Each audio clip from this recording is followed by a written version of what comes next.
নির্বাচনে কখনোই হারেননি খালেদা জিয়া। নির্বাচন আর খালেদা জিয়ার জয় যেন একে অন্যের পরিপূরক। ১৯৮২ সালে রাজনীতিতে আসেন প্রয়াত রাষ্ট্রপতি জিয়াউর রহমানের উত্তরাধিকারী হিসেবে। প্রথম নির্বাচন তারও ৯ বছর পর ১৯৯১ সালে। তিনিই বাংলাদেশের অন্যতম রাজনীতিক যিনি কখনোই কোনো নির্বাচনে হারেননি। পুরো বাংলাদেশ জুড়েই নির্বাচনী বিজয়ের পতাকা উড়িয়ে গেছেন বিএনপির প্রয়াত চেয়ারপারসন ও সাবেক প্রধানমন্ত্রী। বাংলাদেশের শীর্ষ রাজনীতিকদের প্রায় সবারই নিজস্ব সংসদীয় আসন আছে, যে আসনে সেই রাজনীতিকের জয় অনেকটাই অবধারিত। খালেদা জিয়ারও আছে। তবে অন্যদের সঙ্গে খালেদা জিয়ার পার্থক্য হলো তিনি নিজের নির্বাচনী এলাকা ছাড়াও দেশের অন্যান্য জায়গা থেকে নির্বাচন করে জিতেছেন। কখনো ঢাকা, কখনো চট্টগ্রাম, কখনো ফেনী, কখনো লক্ষ্মীপুর কিংবা বগুড়া। ১৯৯১ সাল থেকে এ পর্যন্ত খালেদা জিয়া অংশ নিয়েছেন ৫টি জাতীয় সংসদ নির্বাচনে। ১৯৯১, ১৯৯৬ ও ২০০১ সালে ৫টি করে আসনে দাঁড়িয়ে খালেদা জিতেছেন সবকটিতেই। ২০০৮ সালে ৩টিতে দাঁড়িয়ে যেতেন ৩টিতেই। অথচ ২০০৮ সালে তার দল বিএনপি মাত্র ২৯টি আসন পেয়েছিল। ১৯৯১ সালের নির্বাচনে বিএনপির সাংগঠনিক অবস্থা খুব মজবুত ছিল না। প্রধান প্রতিদ্বন্দ্বী আওয়ামী লীগের তুলনায় অনেকটাই দুর্বল ছিল বিএনপির সংগঠন। কিন্তু সেবার বিএনপি সংখ্যাগরিষ্ঠ আসনে জিতে সরকার গঠন করেছিল।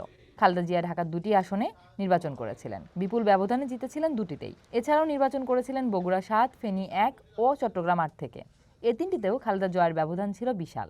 ১৯৯৬ সালের ১৫ ফেব্রুয়ারি ষষ্ঠ জাতীয় সংসদ নির্বাচনে বিরোধী দলগুলো অংশ নেয়নি। একপেশে নির্বাচনে খালেদা জিয়ার হেরে যাওয়ার প্রশ্ন নেই। তিনি সে নির্বাচনেও দাঁড়িয়েছিলেন ৫টি আসনে। ৯৬ এর ১৫ ফেব্রুয়ারি নির্বাচনে বিএনপি পেয়েছিল ২৫১টি আসন। সেই নির্বাচনে সংসদ ১৩ দিনের মাথায় তত্ত্বাবধায়ক সরকারের বিল পাশ করে ভেঙে দেওয়া হয়েছিল। ১৯৯৬ সালের ১২ জুন তত্ত্বাবধায়ক সরকারের অধীনে অনুষ্ঠিত ইতিহাসের প্রথম নির্বাচনে ১৪৫ আসন পেয়ে সরকার গঠন করেছিল আওয়ামী লীগ। বিএনপি পেয়েছিল ১১৬ আসন।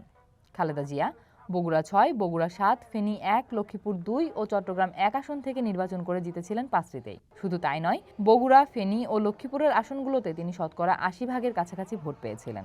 ২০০১ সালে অষ্টম সংসদ নির্বাচনেও ৯৬ সালের আসনগুলোতেই নির্বাচন করেছিলেন বিএনপির চেয়ারপারসন। বগুড়া ৬, ৭, ফেনী ১, লক্ষ্মীপুর ২ ও চট্টগ্রাম ১। তার ভোট আগের বারের চেয়ে বেড়েছে প্রতিটি আসনেই।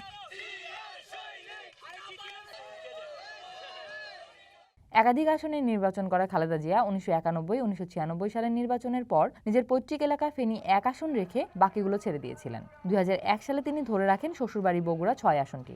২০০৮ সালে নবম সংসদ নির্বাচনের আগে আরপিও সংশোধন করে একজন প্রার্থীর সর্বোচ্চ ৩টি আসনে নির্বাচন করার বিধান হয়। খালেদা জিয়া সেবার নিজের পৈতৃক ও শ্বশুরবাড়ির আসনেই নির্বাচন করেন। ফেনী ১, বগুড়া ৬ ও ৭ আসনে নির্বাচন করে যেতেন ৩টিতেই। নির্বাচনের পর তিনি ফেনী ১ আসন রেখে বাকি ২টি ছেড়ে দেন।